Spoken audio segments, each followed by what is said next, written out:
Maqaa Abbaa, kan Ilmaa, kan Hafuura Qulqulluu, Waaqayyo tokko. Ameen. Yi'ita Amiira Yiqawwima Aegaarihu La'egzi'ina Usta Dabra Zayit. Yeroo sanatti miilli gooftaa keenya Iyesuus Kiristoos gaara ejersaarra ni dhaabbatu. Waaqayyoon kan isin kabajee fi Waaqayyoorraa ulfina mucummaa isaa kan argattan maqaa Kiristoositiin kiristaanota, maqaa ilma Waaqayyo Iyesuus Kiristoositiin ilmaan Waaqayyo kennaa kan jedhamtan iddoo fagoo fi dhiyoo irra teessanii sagaleen Waaqayyoo kun kan isin qaqqabu hunda keessaniif nageenya gooftaa keenya Waaqayyoo abbaa keenya Waaqayyoo hunda keessaniif haa baay'atu. Araarsummaan haadha keenya qulqulleettii Dubroo Maariyaam iddoo jirtan hundatti isin haa ga'u.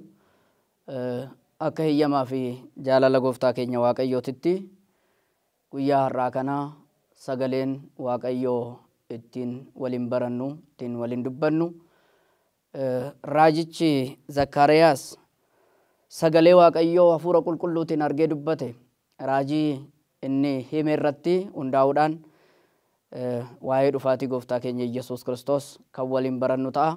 Hafuurri qulqulluun Waaqni keenya akka nu barsiisuuf, akka nu gorsuuf hiyyamnii fi jaalala isaa nuuf haa ta'u. Sagaleen isaatis akkas jedheetoo dubbata. Yi'ita Amiira Yiqawwima Aegaarihu La'egzi'ina Usta Dabra Zayit. Zakkaariyaas jechuun Waaqayyoon nama yaadata yookaan immoo hin irraanfatu jechuudha jedha. Maqaan isaa haala kanaatiin kan hiikamu ta'e bara 520 dhaloota Kiristoosiitiin dura kan turee fi waa'ee Kiristoos kan dubbate, waa'ee mana qulqullummaa kan dubbate, dhufaatii isaatis immoo kan dubbate kan raajidha jechuudha. Egaa raajichi kun gaafa dubbatu miilli gooftaa keenya Iyesuus Kiristoos yeroo sanatti guyyaa sanatti gaara ejersaatti ni dhaabbatu jedhee haala kanaatiin dhufaatii gooftaa keenya Iyesuus Kiristoos raajii isaa boqonnaa 14 lakkoofsa 4 irratti ibseera, dubbateera jechuudha. Egaa gooftaan keenya Iyesuus Kiristoos gaara ejersaa sanarra yookaan Dabra Zayit isa jedhu sanarra osoo inni dhufeetoo hin taa'in, osoo duuka bu'oonni isaatis immoo isan gaafatin, minti ta'ammirihu lamitsaatika dhufaatii keetiif mallattoo kan ta'u yookaan immoo dursota kan dhufu inni maal inni jedhaniitoo osoo qulqulloonni abbootonni keenya duuka bu'oonni hin gaafatin dura qulqullichi raajichi kun dubbate jechuudha. Waa'ee dhufaatii gooftaa keenya Iyesuus Kiristoos durseetoo hafuura qulqulluutiin itti himame, hafuurri qulqulluun isaaf ibseetoo dubbate. Egaa isa sana qulqulloonni abbootonni keenya duuka bu'oonni gara gooftaa keenya Iyesuus Kiristoositti dhufanii raawwataniitoo gaafatanii jedha. Qulqullichi Yaareed inni Itoophiyaarraa argame, firiin Itoophiyaa sagalee Waaqayyoo isa qulqulloonni ergamoonni isaattiin galateeffataniitiin Inzayinabbir Egzi'ina Usta Dabra Zayit qarbu ardaa'ihu laamlaaka ጽድቅ Waaqayyo dhugaa kan ta'e Iyesuus Kiristoositti duuka bu'oonni isaa gaafa inni tulluu ejersaa kanarra yookaan gaara ejersaa kanarra taa'eetoo turetti itti dhiyaataniitoo isa gaafatanii maaltu ta'a yeroo sanatti, raawwiin isaa akkamitti, dhufaatiin keenya lammataa akkamitti, kan isa dhufaa kan isa dura argineerra nu barsiisteerta, gidduu keenya deddeebite dinqii nutti argisiisteerta, inni lammataa'oo dhumaatiin isa lammataa yookaan immoo barri dhumaatii akkamitti jedhanii raawwatanii gooftaa keenya Iyesuus Kiristoos hin gaafatanii jechuudha. Isarratti gaafatanii tulluu ejersaa isa jedhame kanatti, ejersi waan itti baay'ateef mukti ejersa jedhamu kun baay'inaan iddoo sanirratti waan argamuufi haala kanaatiin maqaan isaa tulluu ejersaa jedhameetoo waamame achirratti gaafatanii jechuudha. Egaa tulluun ejersaa inni jedhamu kun Dabra Zayit inni jedhamu kun duraan dursee raawwatee seenawwan baay'ee kan dabarseedha. Namoonni gurguddoon baay'een gara sanaatitti dhufanii dinqii kan itti raawwatan. Daawit ofii isaatii lammaffaa Saamu'eel boqonnaa 15 lakkoofsa 30 irratti gaafa ilaallu ilma isaa Abeseloom jalaa dheeffee gara Dabra Zayititti yookaan immoo tulluu ejersaa kanatti akka inni itti ol ba'e hin ilaallaa jechuudha. Kana qofa osoo hin taane holqa Eleewoon jedhamu gaara san jala jirutti gaara ejersaa jalatti argamutti gooftaan keenya Yesuus Kiristoos akka inni itti kadhannaa taasisee wangeelli Maatewos boqonnaan 26 lakkoofsa 30 hanga 36tti gaafa ilaaltan kana nuuf ibsaa jechuudha.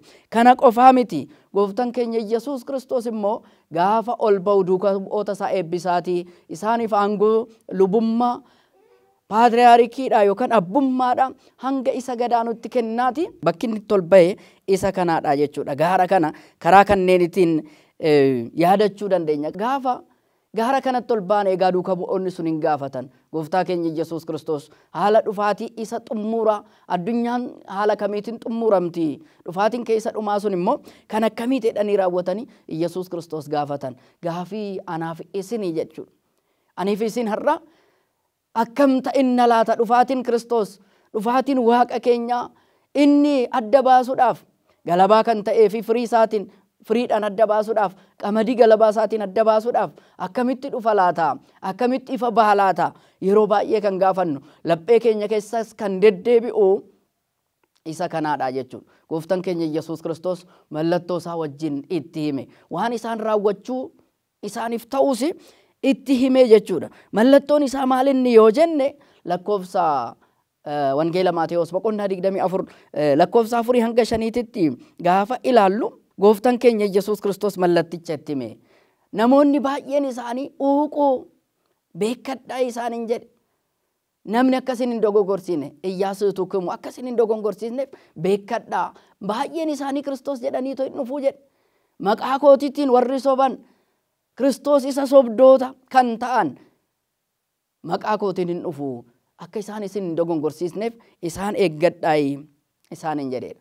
Maaliif yoo jenne bara baay'ee kana keessatti Kiristoos ana jedhanii raawwatanii namoonni baay'een dhufaniiru ammas dhufaatii jiru yookaan immoo Kiristoos as jiraa kan jedhan galma keessa jira lafa onaa keessa jira nyaata eebbisee har'as nyaachisaatii jira. Galma yookaan immoo mikuraabii keessatti kuno ol seenee barsiisaa jira dinqii raawwachaatii jira jedhani kan soban baay'een isaaniin dhufu waan ta'eef isin hin dogoggorsiisinii akka hin dogoggorreef of eeggadhaa isaaniin jedheedha. Kana qofaa miti lafa irratti oduu yookaan immoo dubbiiwwan waraanaa baay'istanii dhageessu 24 lakkoofsa 6 irratti gaafa ilaalan hin dhageessu jedha. Saboota Waaqayyo egaa mallattoowwan kana qalbeeffachuutu barbaachisaadha. Ta'eera moo hin taane raawwatameera moo hin raawwatamne isa jedhu san ilaaluudhaaf yeroon isaa gaheera moo hin geenye akka kitaabni qulqulluun dubbatu sana balbala irra gaheera moo hin geenye kan jedhu san adda baafachuudhaaf mallattoowwan kana ilaaluutu barbaachisaadha. Lakkoofsa 7 irratti gaafa ilaallu ummanni ummata irratti sabni saba irratti magaalli tokko magaala ishee biraati irratti biyyi tokko biyya ishee biraati irratti hin ka'uu jedha. Beelli fi ongeen dhukkubniwwan addunyaa irratti hin dhufu. Kanneen hin raawwatamu isaan birootis jiru. Jaalalli hin qorru lallabni wangeelaa kun yookaan immoo labsiin wangeelaa kun addunyaa guutuutti mana namoota hidhamanneetti osoo nafin isaan biratti hin dhaga'ama isaan biratti hin lallabama. Maaliif yoo jettanii inni kun hundumtu addunyaan osoo hin dhagahin akka irratti murtoofneef karaa dhagaaniin akka isaan irratti murtaa'uufi egaa gooftaan keenya Yesuus Kiristoos wangeelli kun akka inni gahu taasisaa jechuudha. Addunyaa guutuutti akka inni faca'u addunyaa guutuutti akka inni himamu addunyaa guutuutti akka inni labsamu hin ta'a. Kanneen hundumti isaaniitu dursanii raawwatu inni kunis akka ciniinsuu isa jalqabaati jedhaan. Ciniinsuu isa jalqabaati malee yeroo itti raawwatamu miti. Egaa saboota Waaqayyoo qalbeeffachuutu barbaachisaadha. Isa kamtu raawwatamne kan Kiristoos jedhe keessaa kan Kiristoos dubbate keessaa isa kamtu raawwatamne yeroo kana argitan ciniinsuun isa jalqabaa raawwatameera jedha. Mee ciniinsuu isa jalqabaa keessaa kan hin raawwatamne kamin? Kiristoos maqaa Kiristoositiin kan soban maqaa Kiristoositiin nuti raajota kan jedhan baay'een isaanii addunyaa kana irratti dhufaniiru. Baay'een isaanii mataa isaanii Kiristoos taasisuudhaan yookaan immoo waa'ee Kiristoos dubbachuudhaan Kiristoos isa dhugaa osoo hin taane isa samiitirraa bu'e osoo hin taane isa dubroo Maariyaam irraa dhalate osoo hin taane ofii isaaniitii kireet kan godhan ofii isaaniitii kan uuman baay'een isaanii lallabaati baay'een isaanii dubbachaatii jiru. Waaqayyo biraa kan hin ergamne እግዚአብሔር ፈነው ይነግር ቃል እግዚአብሔር inni waaqayyoon erge dhuguma dhugaa waaqayyoot ragaa ba'a Sagalee Waaqayyootis hin dubbata. Ergaa Waaqayyoo san bakkaan gaa jedhamee to dubbatameera. Garuu kan Waaqayyoon isaan hin ergine raajonni sobduun meeqatu addunyaa kanarratti dhufe. Raajonni sobdoonni addunyaa kanatti dhufan meeqasan lakkoofsa isaanii beekuu hin dandeenyu. Dhugumaatiin abbootonni keenya barreessanii kan teessisan yeroo mootummaa Gondaritti jedhu namni tokko ani Kiristoos ofiin jedhee to dhufee ture jedha. Namoonni 400 isa hordofanii turanii inni fannifamee du'e warri isa hordofanis du'aniiru jedha. Seenaan abbootii akkasitti himama. Har'a garuu tokko lama illeetu kaa'uun hin danda'amu. Baay'een isaanii ani Kiristoos jedhanii ka'aniiru. Gara addunyaa kanaatitti dhufaniiru. Baay'ee dogongorsaniiru. Gara barnoota isaanii isa sobaatittis, gara barnoota isaanii isa Kiristoos irraa hin taane, isa Waaqayyo irraa hin taanettis isaan galchaniiru jechuudha. Inni kun raawwatameera. Waa'ee dubbii waraanaa ilaalame. Guyyaa guyyaadhaan oduu addunyaa kanaa, oduu miidiyaawwan addunyaa kanaa kan dhiphisaatii jiru waa'ee waraanaati. Iddoon ilaalamu hundumti, iddoon addunyaarra jiru hundumti waraanni jira jechuudha. Addunyaan waa'ee isaa dubbachuudhaan yeroo ishee balleessiti. Waaqni keenya gooftaan keenya Yesuus Kiristoos kan dubbate irraa isa kamtu hafe ummanni ummata irratti, sabni tokko saba biraati irratti, obboleessi obboleessa isaati irratti hanga ka'utti, abbaan ijoollee isaati irratti, ijoolleen abbaa isaaniiti irratti hanga ka'uutitti, hanga wal ajjeesutti, hanga wal balleessutti, obboloonni obboloota isaaniitiif hanga halbee qaruutti. Meeshaa addunyaan kun isaaniif uumteetiin hanga wal ajjeesuuf wal balleessuutitti egaa gahaniiru jechuudha. Yeroo kanaatirra geenya irra saboota Waaqayyoo. Kanaatiif inni kun balbalarra akka gahe ilaalaadhaa jedha. Yeroo sanatti balbalarra gaheera. Inni balbalarra gahe. Inni karrarra gahe. Akka daddafeetoo ol seenu dhufaatiin Kiristoos yeroo sanatti daddafeetoo ta'a jedha. Kanaafi qulqullichi Zakkaariyaas duurseetoo isa san dubbate. Aamihaa yi'ita amiira ይቀውማ እገሪ ሁለግዚነ ኢየሱስ ክርስቶስ ውስጥ ደብረ ዘይት የሮሳናቲ ጀዳ ሚሊ ጎፍታ ኬኛ ሚሊ ዋቀ ኬኛ ኢየሱስ ክርስቶስ ጋራ ጀርሳት ረዳበታ ጀዳ ማሊፍ ዱፋቲን ኢሳ አችራኒ ዋንታይፍ ዱፋቲን ኢሳ አቺኒ ዋንታይፍ ከራባሃ ከንታቱ ጀዳ ኢየሩሳሌም ራ እንተ መንገለጽ ባህ ያለ ኢየሩሳሌም ከራባሃ ከንታቱ ኢየሩሳሌም ራ ገረሰናቲቲ ሚሊ ጎፍታ ኬኛ እንፋ ቁልቁሎን ፊ ጩበሞን ሁንዲ ሳኒቱ ከራ ኤርገማ ዋቀዮቲን ለለበ ኤርገማ ዋቀዮቲን ፋጋ ኤርገማ ዋቀዮቲን ወከም መለከተ ይሰጀኑ ሳኒቲን ከራ ሰናቲን ገረሳቲቲን ኡፉ ገረሳቲቲ ሰሳበሙ ኢሰዱ ከቦኦን ጋፋታኒቱ ሁበተሰን ዱርሴ ቁልቁልች ራጅቺ ዘካርያስ ዱበቴ egaa saboota Waaqayyo inni kun hundumtuu raawwatameera. Mallattoon nuti addunyaa irratti Kiristoos raawwatama. Gaafa inni raawwatame lapheen keessan hin nayin, lapheen keessan hin rifatin, amantii keessan jabeeffadhaa. Yeroo sanatti akka qulqullichi wangeelli isaa qinuuta hiikun haqeekamu, wahettawa maheetaweekamu, mudhiin keessan kan hidhame, ifti keessanis kan ife, nama funduratti kan ife yaa ta'u jedhee wangeelli qulqulluun akka dubbate sana haala saniitiin dhaabbachuutu barbaachisaadha. Inni hanga xumuratitti obse jedha. Gidiraan ni baay'ata, rakkoon ni baay'ata, nama biratti maqaa kootiif hin jibbamtu, namni isin jibba, addunyaan isin jibba, dursee ana jibbeera waan ta'eef, ani isarratti ragaa ba'a waan ta'eef, har'a baay'een isaanii warra addunyaa irratti ragaa bahan. Kiristoositiif ragaa kan bahan, Waaqayyoodhaaf ragaa kan bahan, addunyaadhaaf addunyaa immoo ragaa kan itti bahan baay'een isaanii jibbamaatii jiru. Abbootiin baay'een isaanii jibbamaatii jiru. Kiristaanonni baay'een isaanii dhiibbamaa jiru. Garuu akkasiis yoo ta'e hanga xumuratitti kan obsuu jedha gooftaan keenya. Maqaa isaatiif galanni haa ta'uuti. Hanga xumuratitti kan obsu inni hin fayya. Egaa fayyuu barbaanna taanaan anii fi isin Waaqayyo wajjiniin hariiroo keenya cimsachuudha. Hanga xumura jireenya keenyatitti isa faana cimnee jiraachuudha. Guyyaa guyyaadhaan fuuldura isaatitti hojii gaariidhaaf dhama'uudha. Wangeela gooftaa keenya Yesuus Kiristoos duukaa bu'uutu barbaachisaadha. Wantoota gochuu qabnu wangeelli kun nu ibseeraa jechuudha. Maal gochuu qabna yoo jenne boqonnaa 24 lakkoofsa 17 wangeela Maatewos irratti akkas jedheetoo dubbata. Aamihaa illawusta Yihudaa yigoyyuusta adbaar. Yeroo sanatti warri Yihudaa keessa jiran, warri magaalaa keessa jiran gara gaarawwaniitti dheeffuu jedha. Gara gaarawwaniitti dheeffanii yookaan immoo gara sitti dheeffuu jedha. Egaa saboota Waaqayyo yeroo sanatti jedha. Yeroo har'a keessa jirru kana jechuudha. Yeroo sana kan jedhameef yeroo sanatti waan kun hin raawwatamneef har'a garuu raawwatamaniiru. Har'a garuu mallattoowwan hundi isaaniitu ta'eeraa jechuudha. Kanaatiif yeroo kanatti aniif isin maal gochuu qabna yoo jenne yeroo sanatti gara gaarreewwanitti haadheeffanii jedha. Gaarreewwan inni jedhame maaliin? Gaarri nama baasa.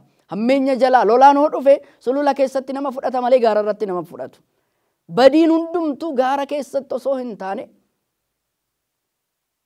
sulula keessatti kan ta'uudha jechuudha. Kanaatiif maal gochuutu barbaachisaadha? Gara gaarreewwanitti dhiyeeffu. Gaarreewwan inni jedhame maaliin? Radi'eeta እግዚአብሔር jedhaan. Gargaarsa Waaqayyoo cinaa ofii godhachuu, gargaarsa Waaqayyootti hirkachuu, inni itti hirkanne hundi isaa addunyaa keessa kan jiru hundi isaa kan badii waan ta'eef badii irraa gara Waaqayyootitti deebi'u, gara gaabbiitti deebi'u, hammeenya irraa gara gaarummaatitti, laphee keenya gara kasoominaatitti, harka keenya gara arjummaatti, afaan keenya galata Waaqayyootitti, kadhannaa Waaqayyootitti deebisuutu barbaachisaadha. Gaara kan jedhame gargaarsa Waaqayyooti jedhu abbootonni keenya. Gaara kan jedhame gargaarsa Waaqayyooti. Gara gargaarsa Waaqayyootitti haa dhiyaatanii gara mana qulqullummaa isaatti dabri jedhamti mitire. Ofumaafuu manni kiristaanaa dabris jedhamtee waamamti. Gaara jedhamtee waamamti. Gara isheetitti dhiyaachuutu barbaachisaadha.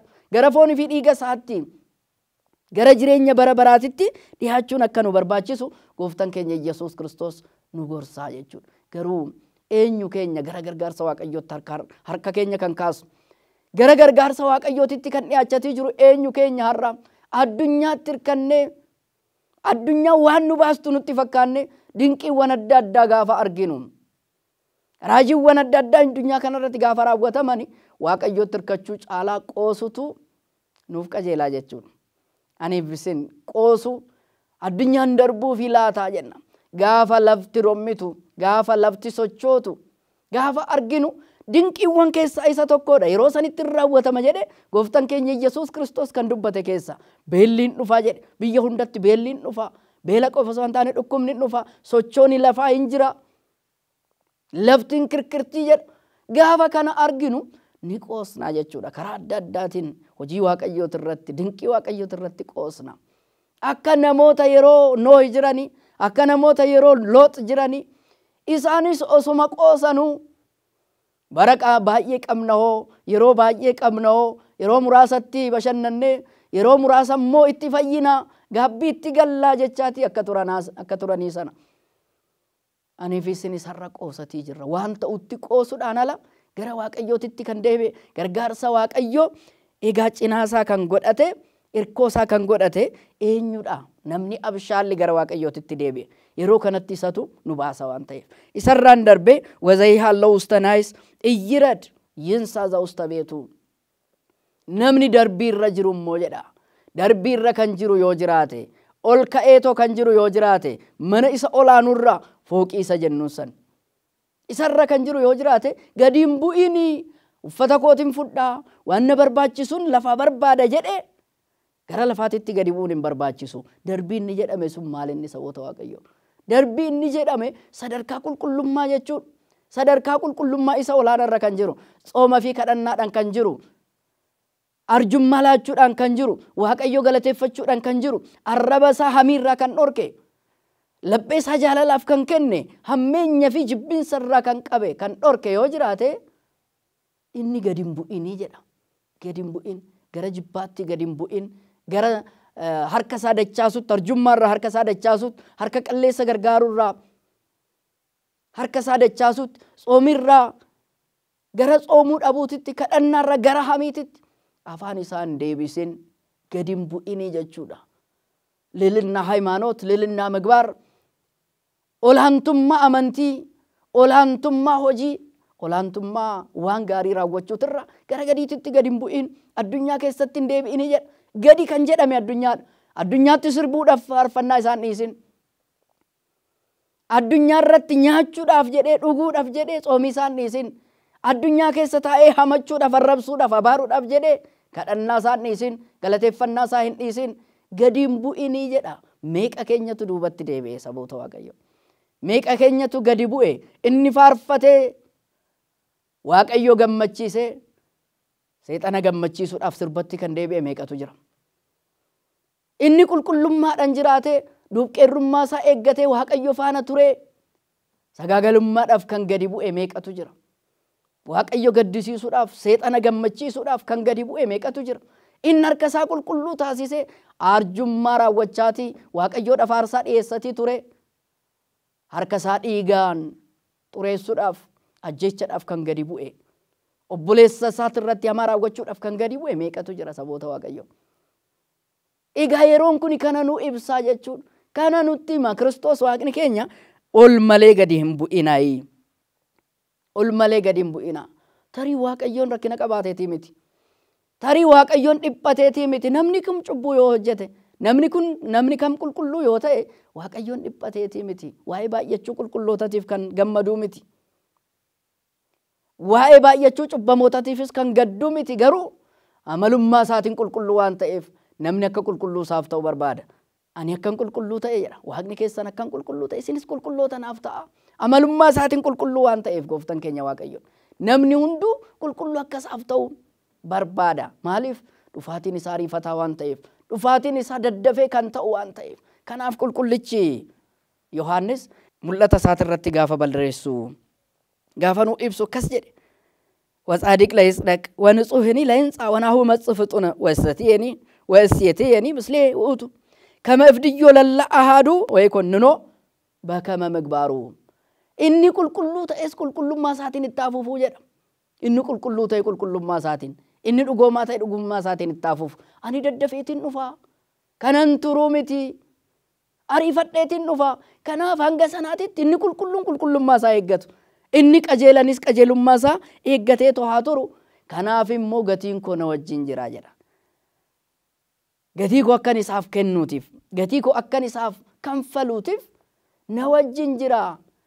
Akkasumas nama xuraas nama qulqulluu hin taanes immoo wa'e konninoo bakama migbaaru akkuma hojii isaatiitti itti murteessuudhaaf ani hojii koo wajjin nan dhufa waan ta'eef, gatii koo wajjin nan dhufa waan ta'eef, gatii isaa laachuudhaaf nan dhufa waan ta'eef egaa akka qulqullummaa isaatti akka qajeelummaa isaatti haa turuu jedha.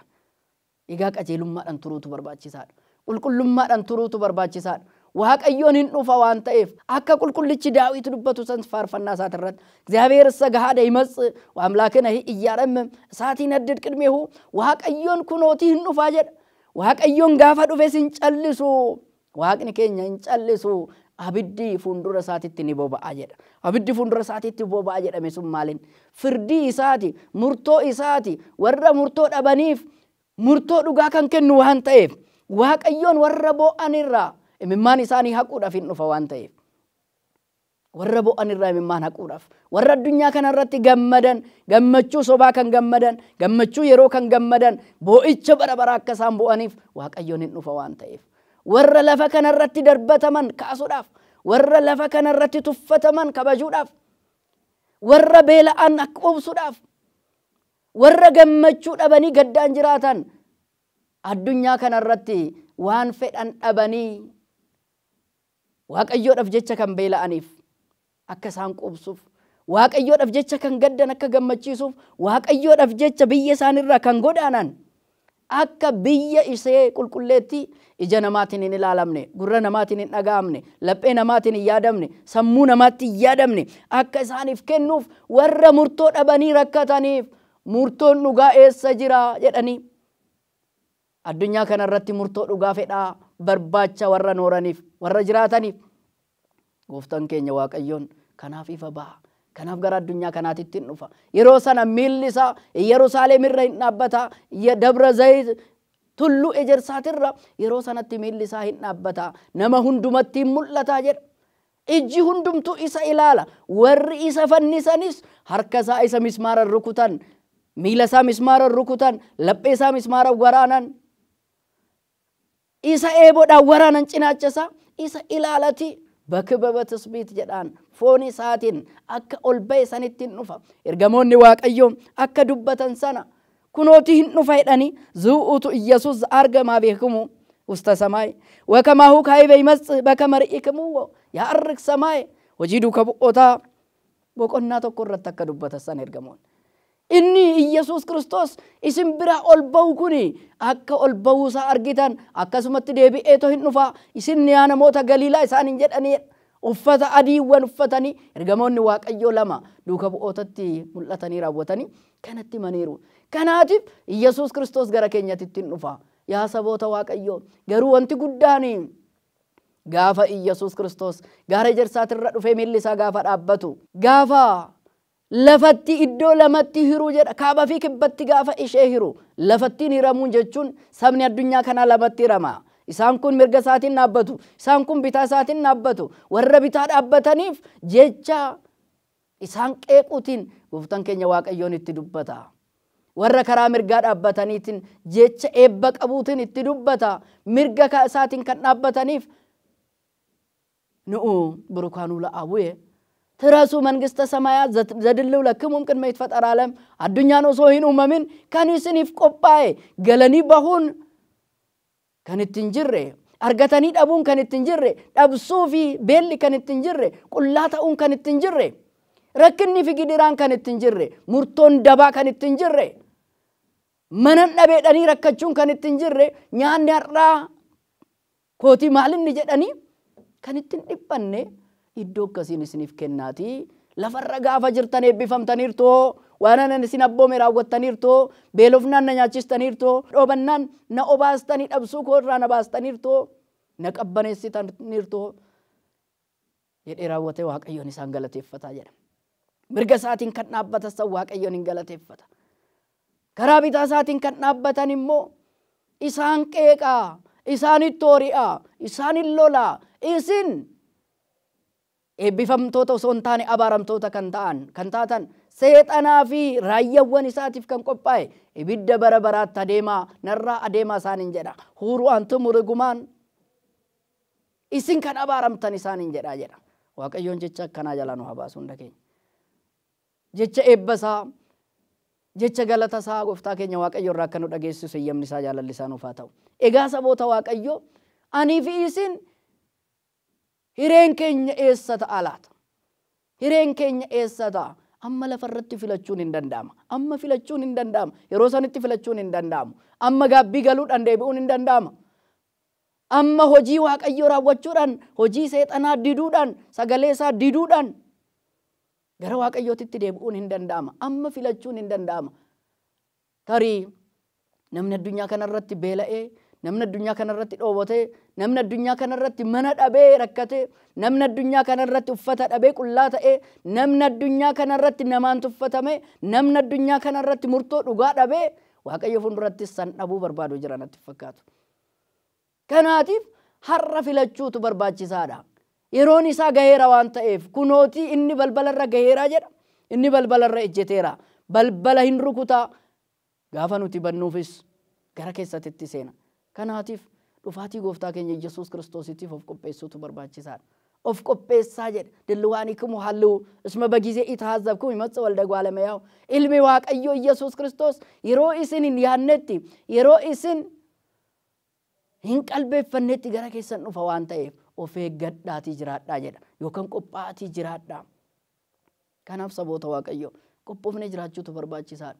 Dhaala mootummaa isaa akka argannuuf isa fuulduratti akka galateeffatamnuuf ibidda bara baraa jala akka baanuuf iddoo raammoon isaa hin rafne iddoo abiddi isaa hin banne akka hin galleetiif har'a of qopheessuutu barbaachisaadha. Gaafa gaara Ejersaa yaadannu yookaan Dabra Zayit ishee jedhamtu torbee kana gaafa yaadannu guyyaa har'aa kana gaabbii keenya yaadannaa jechuudha. Lubbuu keenya yaadannaa jechuudha.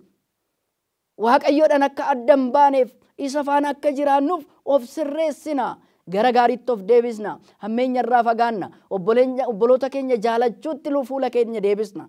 Hamma dandeettii keenya obboloota keenya harka qalleessaaf arjummaa laachuudhaan isaan jaalachuudhaan walii keenya wal jaalachuudhaan lafarratti dhiifama qabaachuudhaan Waaqayyo irraa dhiifama gaafa gaafannu aniif isin immoo obboloota keenyaaf dhiifama kennuudhaan dhiifama isaanii fudhachuudhaan simachuudhaan haala saniitti nuuf qopheessuutu barbaachisaadha. Waaqayyo bira garatti gallu hin qabnu. Inni isin hin beeku nuun jedha. Anis isin hin beeku akka dubroota shanan isaan nuffitoota turan sana. Isaan ifaa isaanii maddiitti zayita ifaa isaaniitti naqatan kan hin qabanne sana. كما أمركن أكن إسنين بيكني كان إسنين التاني ما جدين إكزيو أريوانا مالو نوف بني سيئغتي بولي سيئغتي ترغا فايدانين لكي إسن دورسيتانين قبوفني زيتا ماف قبچو ديدن دورسيتاني سانين جده زيتا إني جد أمي جالالات amantii biratti jaalala qabaachuutu barbaachisaadha amantii biratti hojii gaarii qabaachuutu barbaachisaadha amantii qofti kan fayyisne waan ta'eef amantii qofti kan waaqayyoodhaan walitti nuun araarsine waan ta'eef egaa saboota waaqayyoo kana yaadachuudhaan gara gaariitti deebi'uutu barbaachisaadha hammeenya irraa fagaachuutu barbaachisaadha Kiristoos waaqni keenya hin dhufa gaafa dhufe immoo warra addunyaa kana irratti isaaf ragaa bahaniif ragaa bahuudhaaf dhufa jechuudha inni nama funduratti ragaan abbaye anis abbaa koo isa samii funduratti ergamoota koo funduratti anis isaaf ragaan baa nuti isa kan filanna har'a isaaf ragaa baane addunyaa kana tuffanne isa funduratti simboo argachuudha moo isa funduratti boqonnaa argachuudha moo addunyaa yerootiif namoota biratti jaalatamu addunyaa yerootiif namoota biratti abaluun nama gaariidha jedhamu isa kan filanna saboota waaqayyo isa funduratti yella'u lakkii akkasin barbaachisu lafa kanarratti yoo yellaane Kiristoos funduratti fuula gaariidhaan dhaabbanna inni fuula gaarii nuuf kenna waan ta'eef fuula gaarii nuuf qaba waan ta'eef kanaatiif egaa yiita miira qawwuma ay gaarii hula gziina usta dabra zayit yeroo sanatti miilli isaa gaara ejersaatirra dhaabbatu jedhee qulqullichi Zakkaariyaas kan dubbateetiin dhufaatiin gooftaa keenya Yesuus Kiristoos akkam akka ta'e ilaalleerraa jechuudha waliin baranneerra isa baranni kana waaqayyoon laphee keenyarraa nuuf haa bulchu dhufaatii isaa yaadannee hojii gaarii akka hojjennuuf hamaarraa akka fagaannuuf obboloota keenya akka jaalannuuf egaa xoomas immoo gaafa xoomnu xoomni keenya kan gatii qabu taasisuudhaan isa ofii keenya xoomne sana harka qalleeyyotatti yaadachuudhaan